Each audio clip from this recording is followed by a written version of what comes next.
우리 다 같이 사도신경으로 신앙 고백하겠습니다. 전능하사 천지를 만드신 하나님 아버지를 내가 믿사오며 그 외아들 우리 주 예수 그리스도를 믿사오니 이는 성령으로 잉태하사 동정녀 마리아에게 나시고 본디오 빌라도에게 고난을 받으사 십자가에 못 박혀 죽으시고 장사한 지 사흘 만에 죽은 자 가운데서 다시 살아나시며 하늘로 오르사 전능하신 하나님 우편에 앉아 계시다가 저희로서 산자와 죽은 자를 심판으로 오시리라. 성령을 믿사오며 거룩한 공예와 성도가 서로 교통하는 것과 죄를 사하여 주시는 것과 몸이 다해 서는 것과 영원히 사는 것을 믿사옵나이다. 아멘. 찬송가 272장 찬양하십니다. 272장입니다.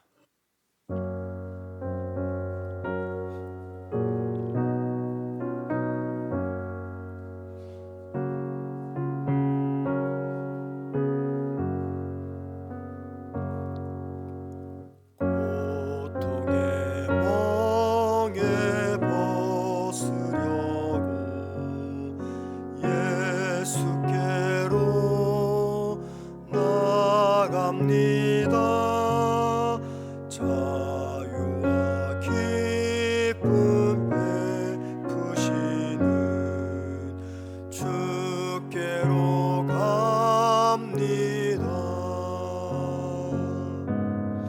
병든 내 몸이 튼튼하고 빈궁한 삶이 부해지며 죄악을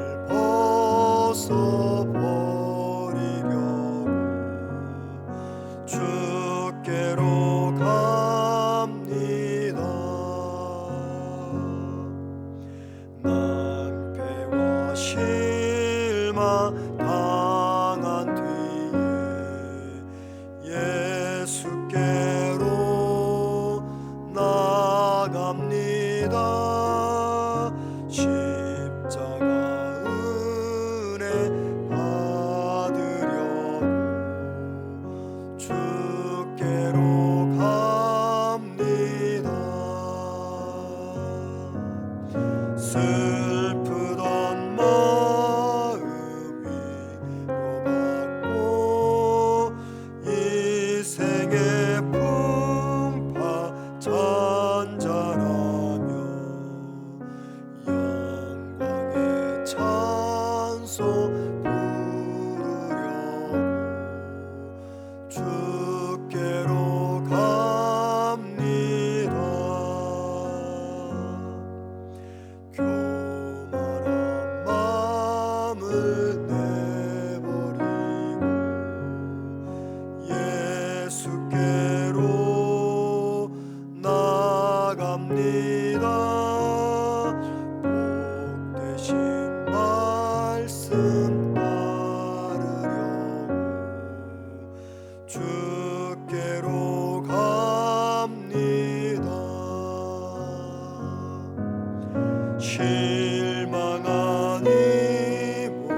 말씀 봅니다. 아모스 7장입니다. 아모스 7장 1절에서 9절까지입니다. 구약 제성경책으로 1281면에 있습니다. 아모스 7장 1절에서 9절, 제가 혼자 읽도록 합니다. 주 여호와께서 내게 보이신 것이 이러하니라. 왕이 풀을 벤 후 풀이 다시 움돋기 시작할 때 주께서 메뚜기를 지으심에 메뚜기가 땅의 풀을 다 먹은지라. 내가 이르되 주 여호와여 청하건대 사하소서. 야곱이 미약하오니 어떻게 서리이까 하매 여호와께서 이에 대하여 뜻을 돌이키셨으므로 이것이 이루어지지 아니하리라 여호와께서 말씀하셨느니라. 주 여호와께서 또 내게 보이신 것이 이러하니라. 주 여호와께서 명령하여 불로 징벌하게 하시니 불이 큰 바다를 삼키고 육지까지 먹으려 하는지라. 이에 내가 이르되 주 여호와여 청하건대 그치소서. 야곱이 미약하오니 어떻게 서리이까 하매 주 여호와께서 이에 대하여 뜻을 돌이켜 주 여호와께서 이르시되 이것도 이루지 아니하리라 하시니라. 또 내게 보이신 것이 이러하니라. 다림줄을 가지고 쌓은 담 곁에 주께서 손에 다림줄을 잡고 서셨더니 여호와께서 내게 이르시되 아모스야 내가 무엇을 보느냐. 내가 대답하되 다림줄이니이다. 주께서 이르시되 내가 다림줄을 내 백성 이스라엘 가운데 두고 다시는 용서하지 아니하리니 이삭의 산당들이 황폐되며 이스라엘의 성소들이 파괴될 것이라. 내가 일어나 칼로 여로보암의 집을 치리라 하시니라. 아멘. 어제 우리가 보았던 아모스 6장은요, 하나님의 정의와 공의를 저버린 이스라엘의 지도자와 그리고 백성들의 죄의 모습들을 낱낱이 소개하고 있었습니다. 자, 그 다음에 이어지는 오늘 본문 7장은 그 죄 때문에 하나님께서 이스라엘을 심판하시겠다 하는 의도로서 하나님이 아모스에게 재앙 3가지를 보여주시는 내용입니다. 즉 이스라엘을 심판하시는 하나님의 심판의 방법, 그 방법을 환상으로 보여준 사건이죠. 3개 환상입니다. 먼저 1절과 3절에서는요, 첫 번째 환상으로서 메뚜기 재앙 심판을 하나님께서 보여주십니다. 메뚜기 재앙 심판. 이 재앙은 메뚜기가 땅에 풀과 곡식을 다 갈아먹어 치움으로 말미암아 이스라엘의 생존을 위협하는 심판입니다. 자, 1절 말씀 보시면 이런 말이 있습니다. 왕이 풀을 벤 후 풀이 다시 움돋기 시작할 때 주께서 메뚜기를 지으심에. 왕이 풀을 벤 후, 이 말은요, 다른 말로 말하면 왕의 벤 풀 혹은 왕의 풀이라는 뜻입니다. 이게 무슨 말입니까? 왕이 백성들로부터 세금을 걷어들이는데 그 세금이 곡식입니다. 그러니까는 왕이 백성들로부터 곡식의 세금을 다 걷어들인 다음에 새로운 풀이 막 돋기 시작할 때, 그때 2절 말씀 보니까는 메뚜기가 그 땅의 풀을 다 갉아먹을 것이다 라고 말합니다. 이스라엘 백성이 곡식을 세금으로 다 바치고 나서 두 번째 곡식을 거둘 그때 메뚜기가 와서 다 파괴시킬 것이다, 그 말입니다. 이 심판은 재정적 그리고 생존적 위기를 암시합니다. 3절 말씀 보면은 아모스가 하나님께 호소합니다. 이 메뚜기 재앙이 너무 심하면 결국 이스라엘이 다 망하고 말 것입니다. 하나님의 자비를 구하자. 3절에서 하나님 이렇게 말씀하시죠. 이 일이 이루지 아니하리라 하면서 이 재앙을 걷어가십니다. 그러니까 첫 번째 재앙을 내리지 않겠다, 그 말이죠. 자, 두 번째 재앙 환상은요, 4절에서 6절입니다. 이것은 불로 땅과 바다를 태우는 재앙입니다. 불로 땅과 바다를 태우는 재앙. 여러분, 이 불이 땅과 바다를 다 태운다, 이게 진짜 문자적인 의미는 아니죠. 이거는 자연재해 심판을 암시합니다. 자연으로서 하나님이 이스라엘을 심판하겠다 그 말이죠. 이 첫 번째 메뚜기 재앙보다 이 두 번째 재앙은 더 파괴적이고 더 심각한 재앙입니다. 4절 말씀 보시기 바랍니다. 그 뒷부분이 이렇게 말했습니다. 4절 뒷부분에 불이 큰 바다를 삼키고 육지까지 먹으려 하는지라. 이 말은요, 이스라엘 전역에 퍼질 심판과 파괴를 상징적으로 묘사합니다. 그러니까는 모든 생태계가 자연재해 때문에 파괴될 것이다 라고 하는 무서운 재앙 심판입니다. 자, 그러자 5절 말씀 보면은요, 아모스가 하나님께 또 자비를 구합니다. 하나님, 이 재앙이 너무 강해서 이스라엘이 설 수가 없습니다. 여기 5절 말씀 보면은요, 야곱이 미약하오니 어떻게 서리이까. 여기 야곱은 이스라엘을 말하는 겁니다. 이스라엘이 너무 약해서 이 자연 심판 때문에 다 죽고 말 것입니다. 하나님의 자비를 구하자 6절에서 하나님이 또 이렇게 말합니다. 이 일도 이루지 아니하리라. 그러니까 불의 심판을 처리하시겠다 그 말입니다. 첫 번째, 두 번째 재앙이 아모스의 도구 기도로 말미암아 하나님이 재앙을 다 처리하셨어요. 자, 그러자 이번엔 7절과 9절에서 세 번째 환상을 보여주시는데, 이 세 번째 환상은요, 다림줄 환상입니다. 다림줄 환상. 이 다림줄은 건축에 사용되는 도구죠. 줄에다가 무게추를 매답니다. 그게 사용하는 이 장치죠. 다림줄은요, 건물이 똑바로 세워둔지를 확인하는 마치 자와 같은 기능을 갖고 있습니다. 그런데 아모스가 8절에서 언급하는 이 다림줄은 이스라엘의 영적 상태를 측정하는 어떤 기준 혹은 하나님 말씀을 의미합니다.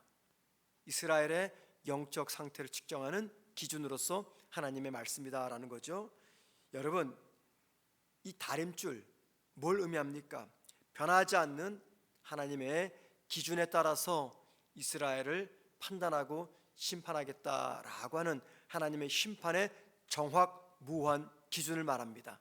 하나님의 말씀이죠. 자, 9절 말씀 보면 이런 말이 있습니다. 이삭의 산당들이 황폐되며 이스라엘의 성소들이 파괴될 것이고 하나님이 칼로 여로보암의 집을 치신다. 여로보암의 집, 이거는 북이스라엘을 일컫는 말입니다. 하나님께서 다림줄로 이스라엘의 모든 죄악들을 하나하나 다 판단해 보겠다 그 말입니다. 무서운 거죠. 그러니까는 이거는 내가 작정하고 너희들 심판하겠다. 여러분, 이 작정한 것만큼 무서운 것이 또 어디 있겠습니까? 내가 반드시 너 죽이겠다 그러면요, 굉장히 무서운 겁니다. 마음으로 작정하고 있는 겁니다. 그러니까 하나님이 심판을 작정하고 계신 거죠. 왜 그렇습니까? 하나님의 기준점인 이 다림줄 기준에서 이스라엘이 완전히 벗어났기 때문에 하나님의 심판을 반드시 받을 것이다 라고 하는 의미입니다. 자, 세 가지 재앙, 메뚜기 재앙, 불의 재앙, 다림줄 재앙, 이 세 가지 재앙은요, 하나님께서 이스라엘이 죄악에 대해서 심판하시겠다라는 경고의 메시지입니다. 그런데 첫 번째, 두 번째 재앙은 아모스의 도기도로 하나님이 재앙을 처리하셨어요. 그런데 8절 말씀 보시기 바랍니다. 내가 다림줄을 내 백성 이스라엘 가운데 두고 다시는 용서하지 아니하리니. 첫 번째, 두 번째와 달리 세 번째 심판을 하나님은 절대 처리하지 않겠다라고 말씀하십니다. 여러분, 좀 이상하지 않습니까? 첫 번째, 두 번째 하나님이 다 심판을 처리하셨어요. 우리는 어떤 반응을 보이냐면 그 말씀 읽을 때 당연한 거지. 왜? 하나님은 사랑의 하나님이기 때문에, 하나님은 인내 하나님이기 때문에 당연히 모든 심판을 처리하시는 것, 이건 당연한 거야 라고 우리는 생각을 합니다. 그래서 세 번째 재앙만큼은 내가 반드시 내리고 말겠다라고 하시는 이 하나님의 말씀이 이해가 안 됩니다. 하나님은 우리가 회개하고 돌아오기를 기다리시는 분이잖아요. 그런데 왜 세 번째 재앙은 처리하지 않는 것인가? 왜 8절에서는 이스라엘의 죄를 결코 용서하지 않겠다 말씀하는 것인가? 이 문제는요, 하나님의 두 속성, 공의 또는 정의와 사랑의 균형에서 이해해야 됩니다. 하나님의 속성에는 대표적으로 사랑과 정의 혹은 사랑과 공의라는 속성이 있어요. 이 사랑과 정의의 균형을 통해서 이 말씀을 이해해야 됩니다. 하나님은 우리의 죄를 끝까지 용서하시고 끝까지 인내하시는 사랑의 하나님이십니다. 그런데 여러분, 동시에 우리의 죄악을 간과하지 않으시는 정의의 하나님이십니다. 예수님께서 우리의 죄를 위해서 십자가에 돌아가셨어요. 하나님이 두 가지 속성을 충족시키기 위한 하나님의 자기 희생적 표현입니다.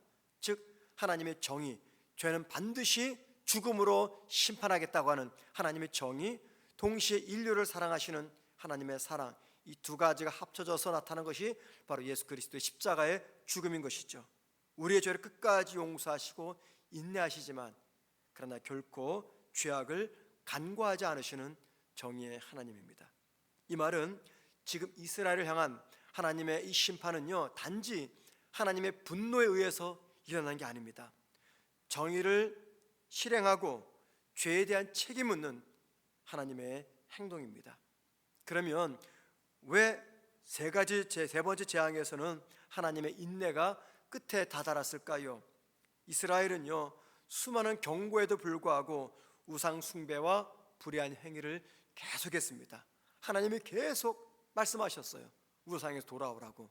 그렇지만 이스라엘은 그 경고에도 불구하고 우상 숭배와 불의한 행위를 그치지 않았습니다. 하나님의 인내는요, 유한하지 않습니다. 무한합니다. 그러나 그 인내를 악용하면서 회개하지 않는 백성에게는 공의의 심판이 임할 수밖에 없다는 것을 이야기합니다. 그런데 여러분, 그런 과정에서도 우리가 꼭 기억할 것이 있어요. 그것은 하나님의 심판 속에 나타난 하나님의 자비와 사랑입니다. 자, 7장, 8장 계속 하나님의 이 정의에 따른 심판을 말씀하시죠. 그러나 아모스 9장에 가서는 그 심판 뒤에 만드실 하나님의 회복적 사랑을 강조하고 있습니다. 자, 그러니까는 하나님의 심판은 완전한 멸망이 아닙니다. 그것은 회복의 단계로 나아가는 과정 중에 하나라는 것입니다. 심판이 목적이 아니라 심판을 통해서 마침내 도달하고자 하는 하나님의 회복적 사랑, 이게 이제 아모스 9장 가면은 나옵니다. 심판은 하나님의 공의와 사랑이 완전히 이루어지는 과정의 일부다라는 거죠. 자, 그래서 오늘 본문이 우리에게 전해주는 신앙의 적용과 교훈이 있습니다. 첫 번째, 하나님의 인내를 우리가 오해하지 말자라는 겁니다. 하나님의 인내를 오해하지 말자. 하나님의 인내는 우리를 향하신 사랑의 표현입니다. 하지만 그 하나님의 인내를 오해함으로 내가 이렇게 계속해서 죄를 져도 괜찮겠지, 이런 생각을 품지 말자라는 겁니다. 하나님의 인내 무한합니다. 그러나 그 인내는요, 우리의 죄를 용인하거나 결코 묵인하지 않습니다. 회개하지 않는 삶은 결국 하나님의 공의 앞에서 심판받게 된다는 겁니다. 두 번째, 심판은 사랑의 연장선입니다. 하나님의 심판은요, 하나님의 백성을 회복시키고자 하는 하나님의 사랑에서부터 비롯된 겁니다. 우리도 하나님의 심판에서 결코 제외될 수가 없습니다. 그러나 우리를 향한 하나님의 심판은 결국 우리를 향한 하나님의 사랑의 최고의 모습임을 기억해야 됩니다. 어떤 모습입니까? 우리를 포기하지 않는 하나님의 사랑이죠. 로마서 2장 말씀 보면은 하나님은 그냥 버려주신다라고 말씀하셨어요. 포기하는 겁니다. 그것만큼 무서운 게 없어요. 심판은 우리를 포기하지 않는 하나님의 사랑입니다. 세 번째 교훈입니다. 하나님은요, 지금도 저와 여러분을 당신의 다림줄로서 우리의 모든 삶과 영적 상태를 체크하고 점검하고 확인하십니다. 우리의 믿음과 삶을 평가하는 하나님의 다림줄, 이게 뭐겠습니까? 하나님의 말씀입니다. 하나님의 말씀, 하나님의 말씀을 근거로 해서 저와 여러분의 영적 상태를 점검하십니다. 그래서 하나님의 말씀은 저와 여러분의 거울이자 기준점이 되는 것입니다. 우리에게는요, 못된 습성이 하나 있습니다. 다른 사람의 실수, 잘못은 결코 용납하지 않고 관대하지 않은데 내 자신의 실수와 잘못에 대해서는요 굉장히 관대해요. 그 관대함이 어떻게 표현됩니까? 변명이죠. 합리화입니다. 내가 그렇게밖에 할 수가 없었어. 나는 정정당당해. 스스로 합리화시키고 변명합니다. 이게 우리의 특징입니다. 자신에 대해서 굉장히 관대하고 타인에 대해서는 인색한 거, 이게 우리의 모습입니다. 그런데 하나님의 기준은요 그런 우리의 부족한 모습까지도 적나라하게 보여줍니다. 하나님의 말씀만이 우리 삶의 절대적 기준이 되는 거울입니다. 그래서 기준이자 거울인 하나님 말씀에 비춰볼 때 우리 그 어떤 죄악도 변명하거나 합리화시킬 수가 없다는 겁니다. 여러분, 우리 중에 누가 영적 거울인 하나님 말씀에 비추어서 나는 죄가 없습니다, 나는 의인입니다 라고 말할 수가 있겠습니까? 우리가 솔직히 인정할 것, 이게 무엇입니까? 하나님께서 나에 대해서 인내하고 계시기 때문에 지금 이나마도 살아갈 수 있다라는 겁니다. 그렇지 않습니까, 여러분? 우리 중에 누가 하나님 앞에서 나는 떳떳합니다, 죄가 없습니다, 의롭습니다 말할 수가 있겠습니까? 우리가 이렇게 오늘도 살아갈 수 있는 이유는 하나님께서 인내해 주시기 때문에, 그 인내의 사랑 때문에 내가 목사가 되고 성도가 되고 이 땅을 믿음으로 살아갈 수가 있는 겁니다. 그렇기 때문에 우리 모두 하나님께서 기다려주시는 그 인내를요 너무 악용하지 말고 오히려 그 인내를 변화될 수 있는 기회, 그리고 성숙해질 수 있는 기회로 삼아야 된다는 겁니다. 하나님은 우리를 오래 참으시며 지금도 기다리고 계십니다. 하나님의 인내와 기다림은요 우리에게 소망입니다. 하나님의 인내가 왜 소망입니까? 그것은 우리가 하나님의 은혜 안에서 늘 새롭게 다시 시작할 수가 있기 때문입니다. 하나님은 말씀과 은혜의 다림줄로 우리의 삶을 다시 세워주기를 원하십니다. 혹시 우리의 삶이 하나님의 기준에 부족하고 연약함으로 인해서 넘어지는 순간이 있다 해도 여러분, 주님은 절대 우리를 버리지 아니하십니다. 내 삶에 내가 느낄 때 이게 내가 하나님의 말씀대로 살지 못했기 때문에, 내가 영적으로 너무 무능해지고 게을러지기 때문에 나 깨달으라고 하나님께서 삶에 고난을 주셨구나, 이런 생각이 들 때가 있습니다. 그렇게 생각한다면 축복이고 은혜죠.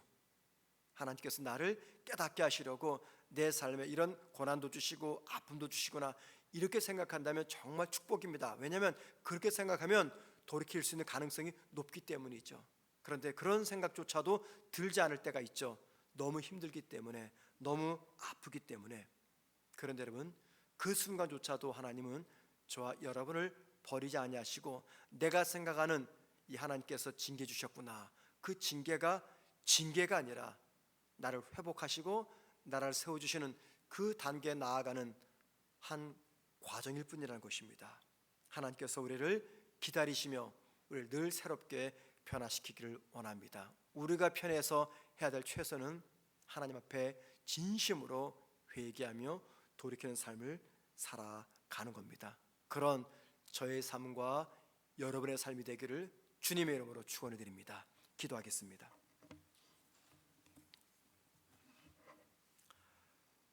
하나님, 오늘 하루도 우리 영적인 다림줄인 하나님의 말씀에 비추어서 부족함이 없도록 저희들을 도와주시고 세워주시고 회복시켜 주옵소서. 지금도 끝까지 우리의 연약함을 보시고 인내하시는 하나님의 그 사랑을 너무 남용하지 말고, 하나님께서 기다려주시는 그 사랑에 잇대어 우리 역시 변화된 삶을 살아갈 수 있도록 날마다 새로운 힘과 능력을 더하여 주옵소서.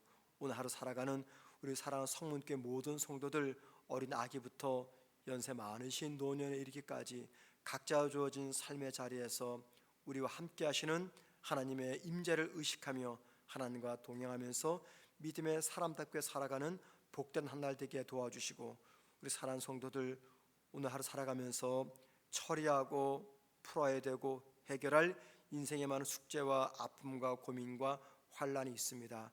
그 모든 것들 잘 감당할 수 있도록 지혜도 주시고 담대함 돌아가시며 믿음의 용기도 허락하여 주옵소서. 예수님의 이름으로 기도합니다. 아멘. 하늘에 계신 우리 아버지여, 이름이 거룩히 여김을 받으시오며 나라가 임하옵시며 뜻이 하늘에서 이루어진 것 같이 땅에서도 이루어지리이다. 오늘날 우리에게 일용할 양식을 주옵시고 우리가 우리에게 죄 지은 자를 사하여 준 것 같이 우리의 죄를 사하여 주옵시고 다만 시험에 들게 하지 마옵시고 다만 악에서 구하옵소서. 대개 나라와 권세와 영광이 아버지께 영원히 싸움나이다. 아멘. 이 시간 기도하실 때 하나님의 말씀에 비추어 우리의 삶을 점검하는 영적 민감함을 주옵소서. 기도하십시다. 말씀에 비추어 내 삶을 돌아보는 영적 민감함을 주옵소서. 두 번째입니다. 하나님의 인내와 사랑을 깨닫고 회개의 기회를 소중히 여기게 하옵소서. 회개의 기도의 기회를 소중히 여기게 하옵소서. 기도하시고요. 세 번째, 대한민국의 안보와 안정이 속히 이루어지게 하옵소서. 우리 나라를 위해서 기도하십니다. 이렇게 세 가지 놓고 기도하신 다음에 개인 기도하시다가 자유롭게 돌아가시겠습니다. 기도하십니다.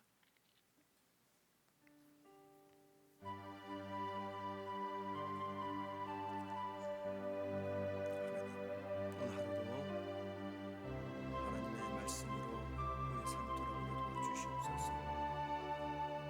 하나님의 말씀이 우리의 삶을 점검하는 영적 민감함이 되기를 원합니다.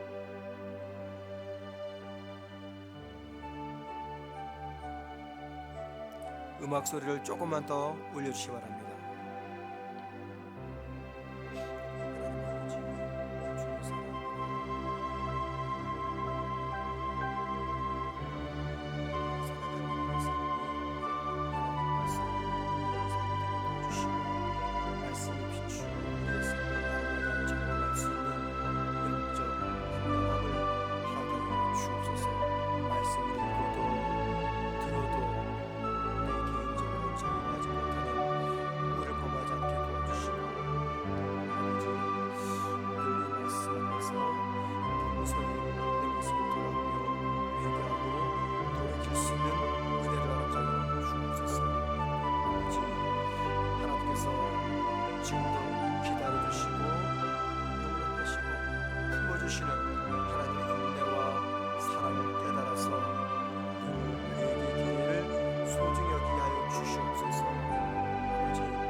일어나지 않을 것이다 말씀하셨던 것처럼 우리의 기도를 통해서 이 나라 이 민족이 회복될 수 있도록 주여 도와 주옵소서. 주님,